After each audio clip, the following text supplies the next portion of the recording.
Good morning, students, and good morning to all of you. जितने लोग मेरे video से जुड़ेंगे, संबंधित होंगे, आप सभी को पुनः एक बार गुड मॉर्निंग। मित्रों, यहाँ सबसे पहले आज हम लोग हिंदी के जो हिंदी व्याकरण है, हिंदी व्याकरण के मुख्य रूप से कुछ सीरीज बनाए हुए हैं। अब उस सीरीज में अलग अलग सीरीज के माध्यम से हम इस व्याकरण का अध्ययन करेंगे और हम प्रयास करेंगे कि आप लोगों के बीच न सिर्फ वर्ग व्यवस्था की तैयारी हो, बल्कि आप लोगों का वर्ग व्यवस्था के साथ साथ जो कंपटीशन के तैयारी में लगे हुए छात्र भी हैं, कॉम्पिटिटिव छात्र हैं, उनके लिए भी काफ़ी उपयोगी साबित हो। और मैं वैसे बच्चों को, जो बच्चे अभी पढ़ाई कर रहे हैं, किसी वर्ग व्यवस्था में है, चाहे 1 में हो, 2 में हो, 3 में हो, 4 में हो, 5 में हो, 6 में, किसी भी क्लास में हो, तो किसी भी क्लास में पढ़ने के लिए व्याकरण में कोई खास अंतर नहीं होता है। बस उसके प्रारूप बदलते जाते हैं, थोड़ा सा विस्तार होते चला जाता है, लेकिन सबका मतलब तो एक ही होता है। तो आइए इसको हम लोग आज शुरू करेंगे। इसके पहले मैं आप लोगों से एक बार पुनः याद दिलाने का प्रयास करूंगा कि आप जब भी मेरे YouTube चैनल को देख रहे हैं तो YouTube चैनल को देखने के साथ आप देखेंगे कि YouTube चैनल के दाहिने हिस्से में यदि लाल रंग से सब्सक्राइब लिखा होगा तो उसको एक बार आप पुश कर दीजिएगा, यानी दबा दीजिएगा, क्योंकि आपके सब्सक्राइब करने से मुझे पता चलेगा कि मेरे इस वीडियो से कितने लोग प्रभावित हैं, कितने लोगों को मेरा वीडियो देखने का मेरा सौभाग्य प्राप्त हुआ। यानी कि मैं अपने आप को सौभाग्यशाली समझूंगा कि मेरे वीडियो से आप लोग जुड़ रहे हैं। तो चलिए आज हम शुरू करेंगे व्याकरण, हिंदी व्याकरण में जो प्रथम सीरीज, प्रथम भाग में हम चले हैं। तो प्रथम भाग में सबसे पहले हम जानते हैं कि कोई भी भाषा, चाहे वो हिंदी हो, संस्कृत हो, अंग्रेजी हो, उर्दू हो, मैथिली हो या दुनिया का कोई भी भाषा हो, किसी भी भाषा के लिए सबसे पहले उसके वर्णमाला को जानना जरूरी होता है। आपको ये लगेगा कि वर्णमाला तो हम जानते हैं, लेकिन इसमें जब आप ध्यानपूर्वक सुनेंगे तो आपको लगेगा कि नहीं, इसमें मैं जानता हूं, वो बात भी मेरा रिवाइज हो गया और इसके साथ साथ मुझे नए बातों को सुनने का भी मौका मिला। तो सबसे पहले हम शुरू करेंगे वर्णमाला। वर्णमाला का मतलब आप समझ रहे हैं, सभी लोग देख रहे हैं वर्णमाला को। तो वर्णमाला में सबसे पहले हम देखेंगे कि वर्ण क्या होता है। वर्ण क्या होता है, तो वर्ण के बारे में हम अध्ययन करेंगे। वर्ण क्या होता है, वर्ण के बारे में क्या अध्ययन करेंगे। तो वर्ण के बारे में आप जान रहे हैं कि वर्ण उस मूल ध्वनि को कहते हैं, वर्ण उस मूल ध्वनि को कहते हैं जिसका खंड या टुकड़ा हम नहीं कर सकते हैं। वर्ण उस मूल ध्वनि को कहते हैं। मैं सभी बातों को नहीं लिखूंगा, मैं बोलते चलूंगा। आप अपने नोटबुक के माध्यम से, जैसे मैं पिछले वीडियो में ही बताया हूं कि आप जब भी मेरे YouTube चैनल को सुन रहे हो तो आपके हाथों में कलम और उत्तर पुस्तिका होनी चाहिए, और आप साथ में जो बातें आपको थोड़ा सा नया लग रहा है उसको आप नोट करते चले, तो आपके लिए वो काफी सहूलियत होगा आगे चल के आपको तैयारी करने में, या आगे आपको किसी भी प्रकार के बातों को जब आप भूलेंगे तो उसको भूले हुए बातों को एक बार अपने नोटबुक में देख लेंगे तो आपको तुरंत पूरे के पूरे बात तरोताजा हो जाएंगे, आपकी याददाश्त मजबूत रहेंगे। तो यहां देखिए कि वर्ण उस मूल ध्वनि को कहते हैं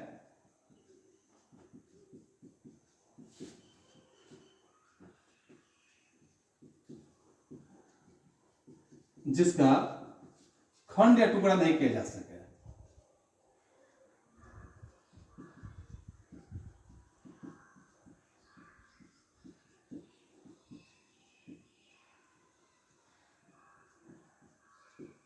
ठीक है, वर्ण उस मूल ध्वनि को कहते हैं जिसका खंड या टुकड़ा नहीं किया जा सके। जैसे आप जानते हैं कि अ जैसे है, अ देख रहे हैं, ई है, ओ आ ई यहाँ ई है, इसके बाद आप देख रहे हैं वो है, या सीधे शब्दों में आप जानिए कि कवर्ग से लेकर आपका पवर्ग तक, कवर्ग का मतलब क्या हुआ कि क ख ग घ अंग।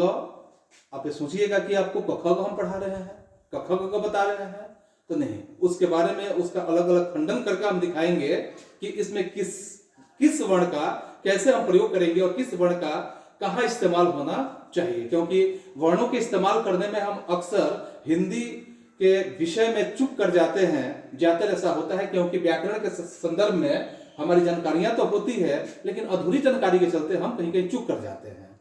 इस चूक को दूर करने के लिए आप ये देखेंगे कि कवर्ग, कवर्ग का मतलब होता है क ख ग घ अंग। चवर्ग का मतलब च छ ज छ य, ऐसे करके हम इसका उच्चारण कर सकते हैं। जैसे आप देख सकते हैं इसमें कि इसके वर्ण भाषा की सबसे छोटी इकाई होती है। इसमें और भी बातों को हम समझेंगे कि वर्ण जो होता है भाषा की सबसे छोटी इकाई होता है, वर्ण भाषा की सबसे छोटी इकाई होता है और इसके और खंड नहीं किए जा सकते हैं, इसके कोई और खंड नहीं किए जा सकते हैं।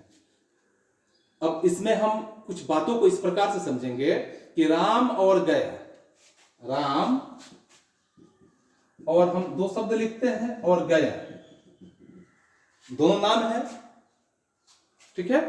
राम और गया में चार मूल ध्वनियों, यहां देखिएगा राम में 4 मूल ध्वनि है, गया में भी 4 मूल ध्वनि है।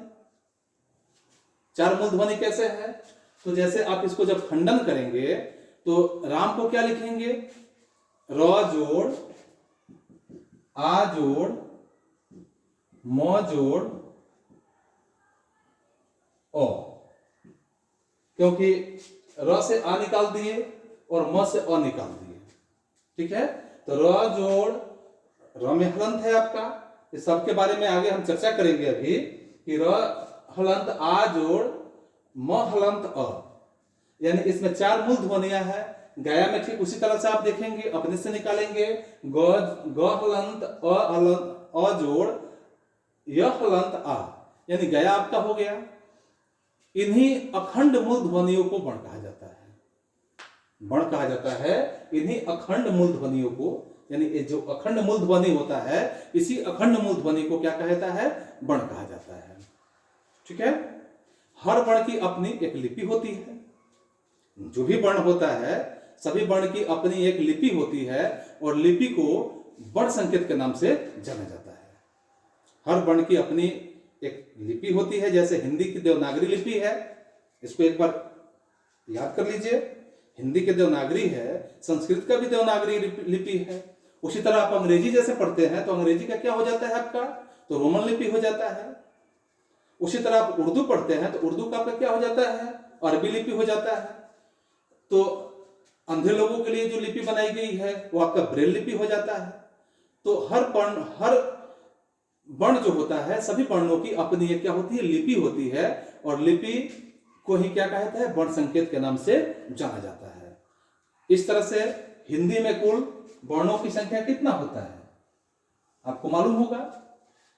हिंदी में कुल वर्णों की संख्या कितना है, 52 है, जिसमें 52 वर्ण में वर्णमाला की अगर हम परिभाषा देखें, अभी हमने वर्ण देखा, वर्णमाला की परिभाषा अगर हम देखते हैं तो वर्णमाला की परिभाषा में आप समझेंगे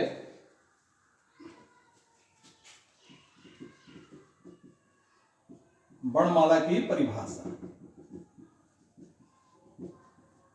ठीक है। तो वर्णमाला की परिभाषा में आप ध्यान पूर्वक इसको सुनेंगे कि हिंदी भाषा की सबसे छोटी इकाई, हिंदी भाषा की सबसे छोटी इकाई, उसी को हम ध्वनि कहते हैं, ध्वनि। हिंदी भाषा की सबसे छोटी इकाई जो होता है उसको हम क्या बोलते हैं, उसको ध्वनि कहते हैं। और इसी ध्वनि को ही वर्ण कहा जाता है, जो भी ध्वनि उत्पन्न होता है उसी ध्वनि को क्या कहा जाता है, तो वर्ण कहा जाता है। वर्ण को व्यवस्थित करने के समूह को वर्णमाला कहते हैं। वर्ण को जब, वर्णों के समूह को जब हम संगठित करते हैं या व्यवस्थित करते हैं तो उस व्यवस्थित करने के समूह को ही क्या कहते हैं, वर्णमाला कहते हैं। हिंदी में उच्चारण के आधार पर अगर हम देखें, हिंदी में जैसा अभी बताया गया कि वर्णों की संख्या कुल 52 है, लेकिन अगर हम उच्चारण के आधार पर देखें तो वर्ण 45 ही रह जाते हैं। उच्चारण के आधार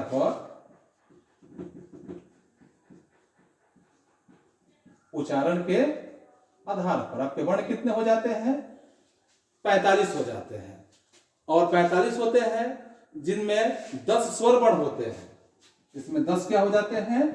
स्वर वर्ण हो जाते हैं। याद रहेगा, उच्चारण के आधार पर वर्ण 45 होते हैं जिसमें 10 स्वर वर्ण होते हैं। तो आप समझ सकते हैं कि व्यंजन वर्ण कितने हो जाएंगे। तो इस तरह से 35 आपके व्यंजन वर्ण हो जाएंगे। 10 स्वर वर्ण हुए तो 35 आपके क्या हो गए? व्यंजन वर्ण हो गए। और इसके बाद अगर हम देखते हैं कि लेखन के आधार पर, यह तो आपका हो गया उच्चारण के आधार पर। अब इसके बाद अगर हम देखते हैं तो लेखन के आधार पर देखेंगे तो लेखन के आधार पर क्या होगा आपका?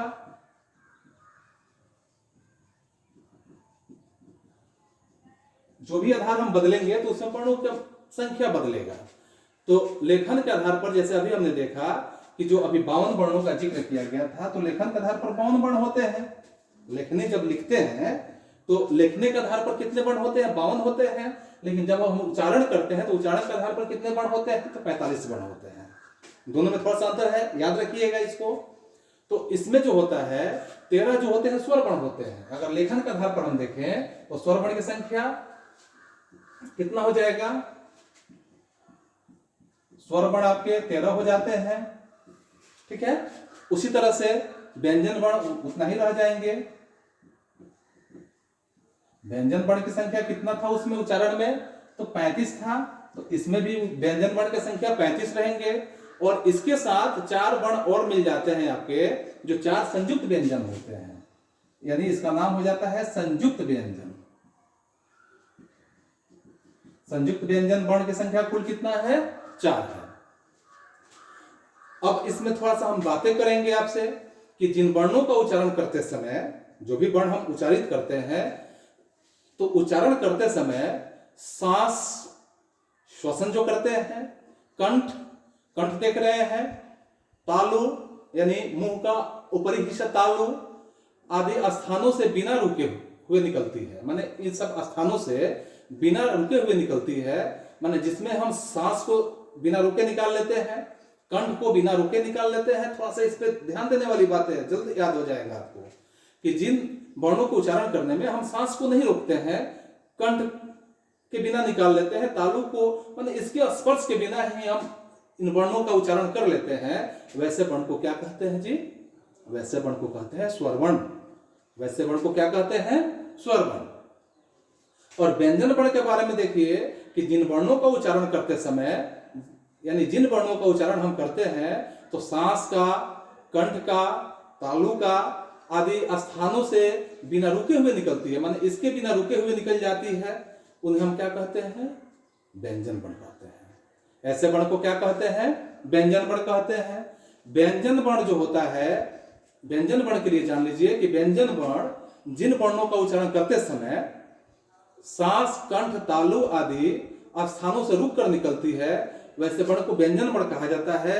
यानी कि प्रातः जो होता है, व्यंजन का उच्चारण स्वर की सहायता से किया जाता है। माने ऐसे खासकर हम देखते हैं कि व्यंजन का उच्चारण जब भी हम करते हैं तो स्वर की सहायता के बिना हम प्रायः नहीं कर सकते हैं।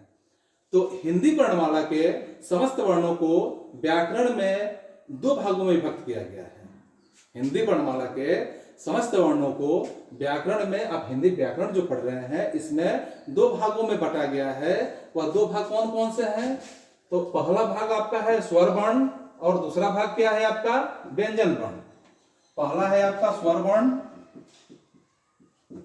और दूसरा है व्यंजन वर्ण, ठीक है। पहला है स्वर वर्ण और दूसरा है व्यंजन वर्ण।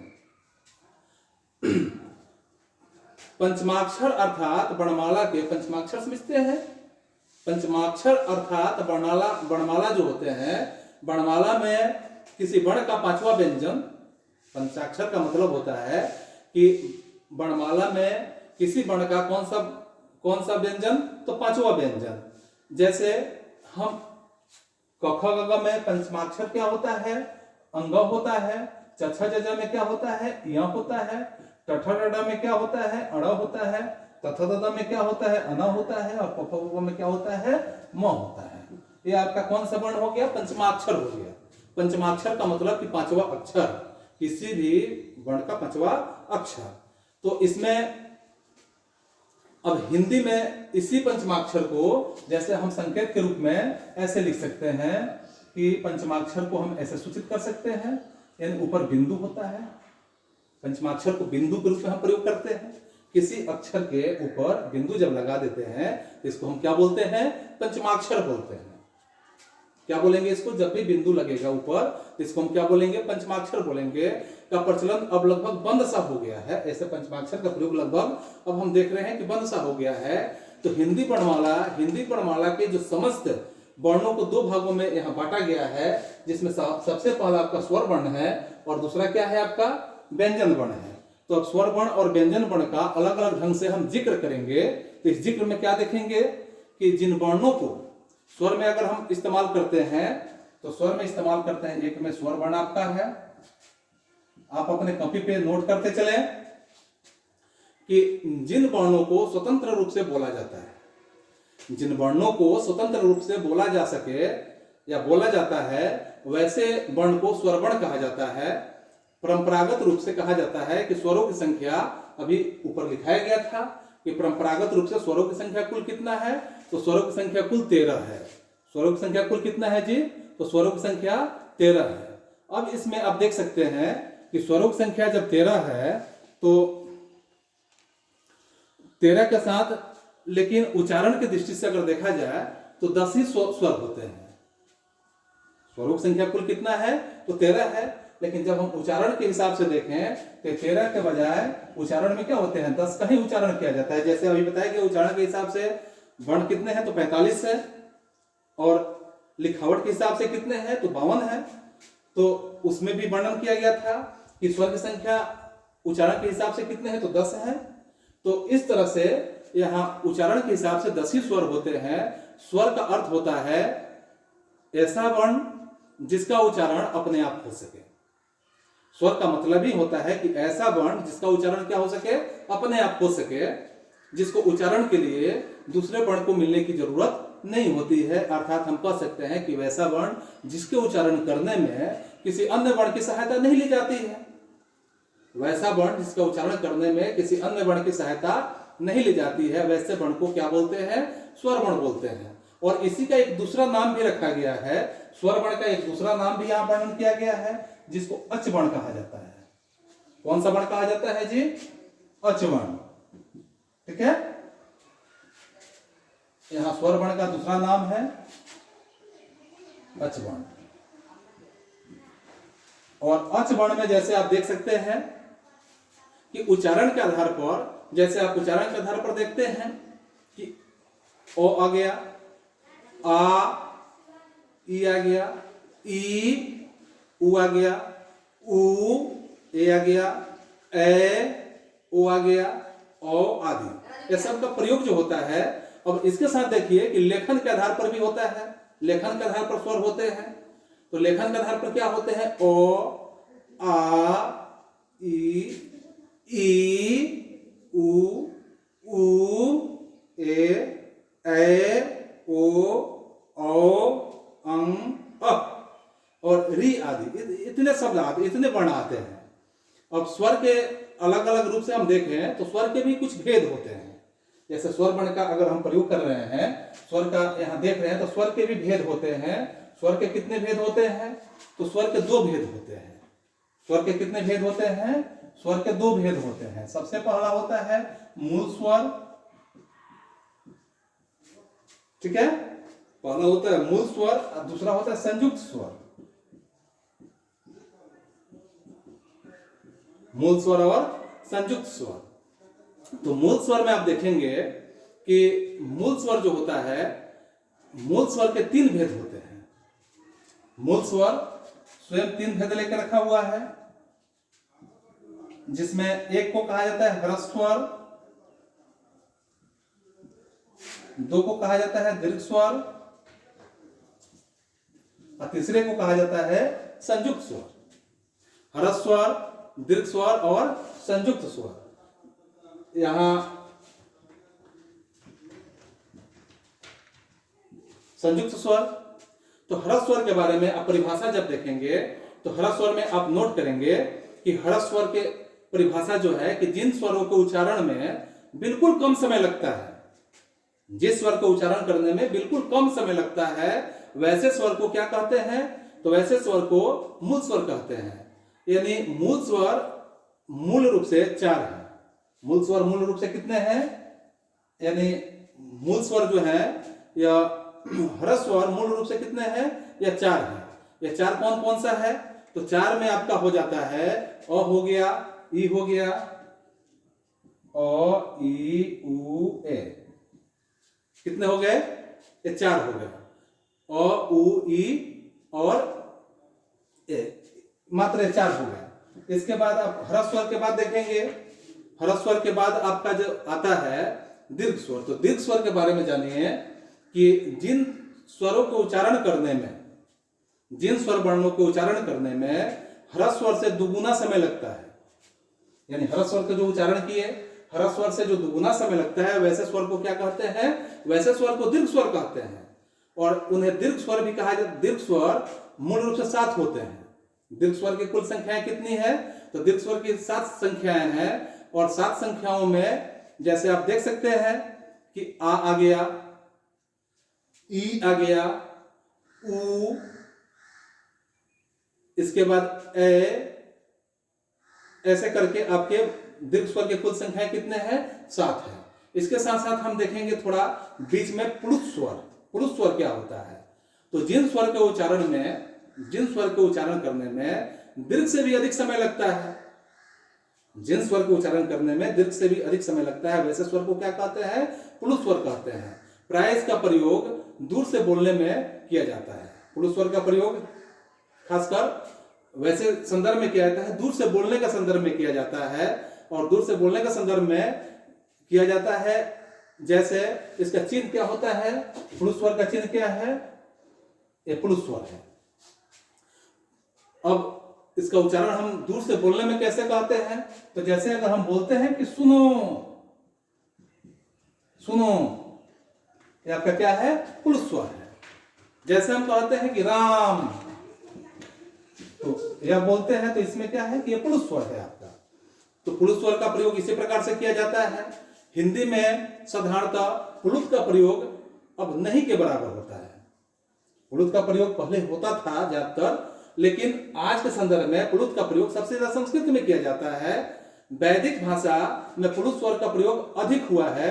इसी स्वर को त्रिमात्रिक स्वर के नाम से भी जाना जाता है। ऐसे स्वर को किस नाम से और जाना जाता है? ऐसे स्वर को त्रिमात्रिक स्वर के नाम से जाना जाता है।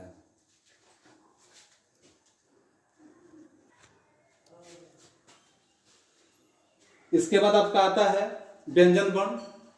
तो व्यंजन वर्ण में कहा जाता है कि जो वर्ण स्वरों की सहायता से बोले जाते हैं, जैसे आप स्वर वर्ण देख लिए, स्वर वर्ण के बाद आप देखेंगे व्यंजन वर्ण।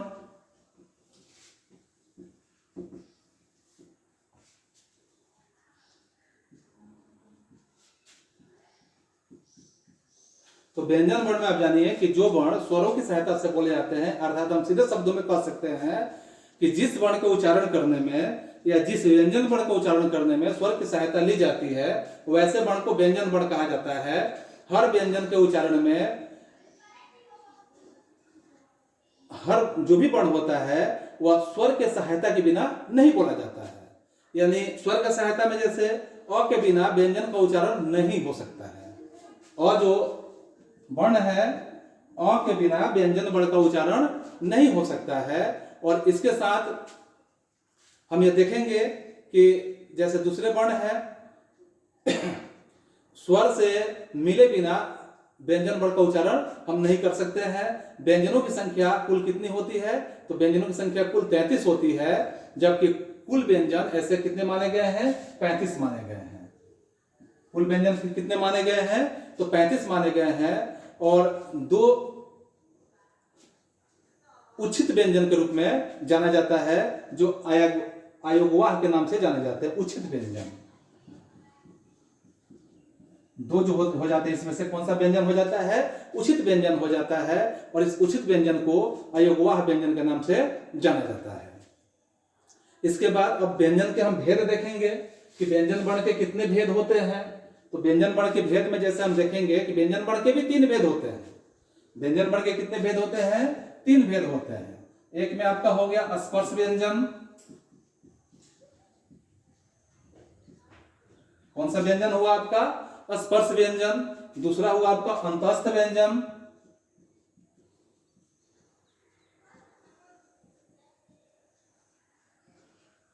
ठीक है। और तीसरा आपका कौन सा व्यंजन होगा? तो ऊष्म व्यंजन। तीसरा व्यंजन आपका हुआ ऊष्म व्यंजन। तो तीनों का अलग अलग ढंग से हम देखेंगे। स्पर्श व्यंजन क्या है? तो स्पर्श व्यंजन में आप देखेंगे कि कवर्ग से लेकर पवर्ग तक के व्यंजन को स्पर्श व्यंजन के नाम से जाना जाता है। इसमें याद करने की कोई विशेष बात नहीं है, बस एक बार आप समझें। कवर्ग का मतलब जो अभी बताया गया कि क ख ग घ ङ जो होता है, क ख ग घ होता है कवर्ग, च छ ज झ यहाँ होता है, यानी कि कवर्ग से लेकर आपका पवर्ग तक जो होता है यह पूरा क्या होता है? स्पर्श व्यंजन के नाम से जाना जाता है। दूसरा आपका है अंतस्थ व्यंजन। अंतस्थ व्यंजन का मतलब होता है, अंतस्थ व्यंजन बस इसमें आपको याद रखना है कि य, र, ल, व, यानी 4 वर्ण होते हैं इसमें, य, र, ल और व। ये 4 वर्ण जो होते हैं आपके अंतस्थ व्यंजन के नाम से जाने जाते हैं। और इसके बाद आपका आता है ऊष्म व्यंजन। तो ऊष्म व्यंजन में आपका ये भी 4 वर्ण वाले होते हैं, तलावे श, मूर्धन्य स, दंत स और ह। यानी 4 इसके वर्ण होते हैं, तलावे श, मूर्धन्य स, दंत स और ह। ये 4 आपके ऊष्म व्यंजन होते हैं। अब इसमें जैसे अभी इसके पहले जिक्र किया गया उचित वर्ण क्या है? उचित वर्ण आप देख रहे हैं। उचित वर्ण यानी उचित व्यंजन, जैसे अभी बताया गया व्यंजन जो होते हैं कुल कितने होते हैं? तो व्यंजन की संख्या 35 होते हैं, लेकिन ऐसे व्यंजन को मूल रूप से 33 माने जाते हैं, और उसमें 2 व्यंजन आपके उचित व्यंजन हो जाते हैं। तो 2 उचित व्यंजन आपके आते हैं, वो आपके ढ होते हैं एक, और दूसरा क्या होते हैं? ड होते हैं। ये आपसे अक्सर कंपटीशन में ऐसे क्वेश्चन पूछ दिए जाते हैं कि उचित व्यंजन कितने हैं? तो उचित व्यंजन 2 है। उचित व्यंजन कौन कौन से हैं? जैसे ढ कौन सा व्यंजन है? तो उचित व्यंजन है। ड कौन सा व्यंजन है? तो उचित व्यंजन है। यहाँ कोई दिक्कत नहीं होनी चाहिए। अब हम यहाँ संयुक्त व्यंजन के रूप में देखेंगे, यानी तीसरा व्यंजन आपका क्या है? संयुक्त व्यंजन के रूप में देखेंगे कि संयुक्त में जैसे आपका कवर्गी छ हो जाता है, त्र हो जाता है, ज्ञ हो जाता है, श्र हो जाता है, ऐसे संयुक्त व्यंजन में आते हैं।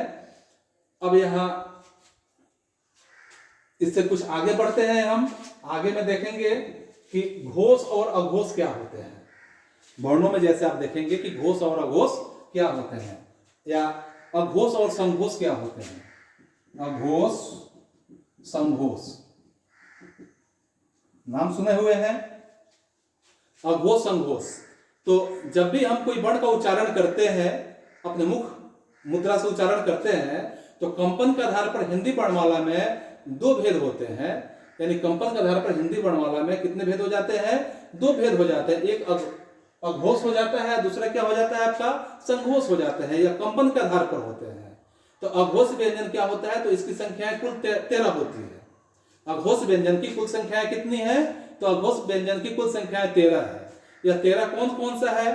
तो अघोष व्यंजन की संख्या, अघोष में जो है आपका, इसकी कुल संख्या 13 है। और 13 में 13 का नाम आप देख लीजिए कि 13 कौन कौन से हैं। तो क हो जाता है, ख हो जाता है, क हो गया, ख हो गया, च हो गया, छ हो गया, ट हो गया, ठ हो गया, त हो गया, थ हो गया। अब देख रहे हैं इस तरह से प फ हो गया, प हो गया, फ हो गया, ठीक है, यह हो गया, सॉरी, तलावे स, मूर्धन्य स और दंत स। तलावे स, मूर्धन्य स और दंत स। कुल कितने हुए? 1 2 3 4 5 6 7 8 9 10 11 12 13 आपके अघोष वर्ण हो गए। कौन से वर्ण हुए? अघोष। इसकी संख्या कुल कितनी हुई? तो 13 हुई। अब इसके बाद हम देखेंगे कि संघोष वर्ण कौन कौन से हैं। संघोष वर्ण, तो संघोष वर्ण में जो होते हैं इसकी संख्याएं कुल कितनी होती है? 31 होती है। संघोष वर्ण में संघोष वर्ण की कुल संख्याएं कितनी होती है? 31 होती है। तो इसके जो जैसे क और ख लिख दिया गया, तो इसमें क्या ग घ और अंग छूट गया, याद रखेंगे ऐसे। जैसे च और छ लिखा गया, इसको एक अलग हम खंड कर लेते हैं समझने के लिए। च और छ लिखा गया है, तो छ के बाद क्या बचता है? ज झ और य बचता है, ये हो गया। उसी तरह से ट और ठ लिखा गया है, तो तीन आपके क्या बच जाएंगे? ड ढ और अड़ बच जाते हैं। उसी तरह से तो थ लिखा गया है 2, तो थ के बाद क्या बचेगा? द ध और अन बच जाएगा। प और फ लिखा गया है, तो प और फ के बाद क्या बचेगा? ब भ और अम बच जाएगा। और इस तरह से य र ल और व, यहाँ तवाले से मूर्धन्य दंश है, इसके पहले य र ल और व, इसमें के जो खंड होंगे इसमें याद रखेंगे य र ल और व। ज्यादा आपको याद रखने की जरूरत नहीं है। इस तरह से आप कवर्ग से पवर्ग तक में 2 आपके चले जाते हैं। शुरू के 2 अक्षर जो होते हैं वो अघोष में चले जाते हैं, और बाकी के 3 अक्षर संघोष में चले जाते हैं। और यरल व में आपके अघोष में तलावे से मूर्धन्य से दंश हो जाता है, और संघोष में क्या हो जाते हैं? य र ल और व हो जाता है। बस इतना ही आपको याद इसमें रखना है। अब इसके बाद हम इसमें बात करेंगे फिर कुछ उच्चारण के हिसाब में कि अल्प प्राण और महाप्राण क्या होते हैं। अल्प प्राण और महाप्राण, ये भी नाम सुना हुआ लग रहा है आपको। अल्प प्राण और महाप्राण में जैसे अल्प ये जो होते हैं, यह एक तरह के व्यंजन है, और उच्चारण के आधार पर व्यंजन को 2 भागों में, जब यहाँ पे हुआ कि ध्वनि के आधार पर, लेकिन अब आ रहा है कि उच्चारण के आधार पर व्यंजन को 2 भागों में बांटा गया है। उच्चारण के आधार पर व्यंजन को कितने भागों में बांटा गया है? 2 भागों में बांटा गया है। एक भाग आपका हो गया अल्प प्राण, और दूसरा भाग हो गया क्या? महाप्राण। यहाँ दूसरा भाग क्या हो गया? महाप्राण। तो अल्प प्राण में आप देखेंगे कि ऐसे व्यंजन, अल्प प्राण में देखेंगे कि ऐसे व्यंजन जिनको बोलने में कम समय लगता है, वैसे व्यंजन जिनको बोलने में कम समय लगता है और बोलते समय मुख से कम वायु निकलती है। जब बोलते हैं तो बोलने के क्रम में मुख से बहुत कम वायु निकलती है, हवाएं कम निकलती है, उन्हें हम अल्प प्राण व्यंजन कहते हैं। वैसे व्यंजन जिसके उच्चारण में बिल्कुल कम समय लगता है और बोलते समय मुख से बहुत कम वायु निकलती है, वैसे व्यंजन को क्या बोलते हैं? वैसे व्यंजन को क्या बोलेंगे? अल्प प्राण बोलेंगे। ठीक है। इसके बाद आप देखेंगे कि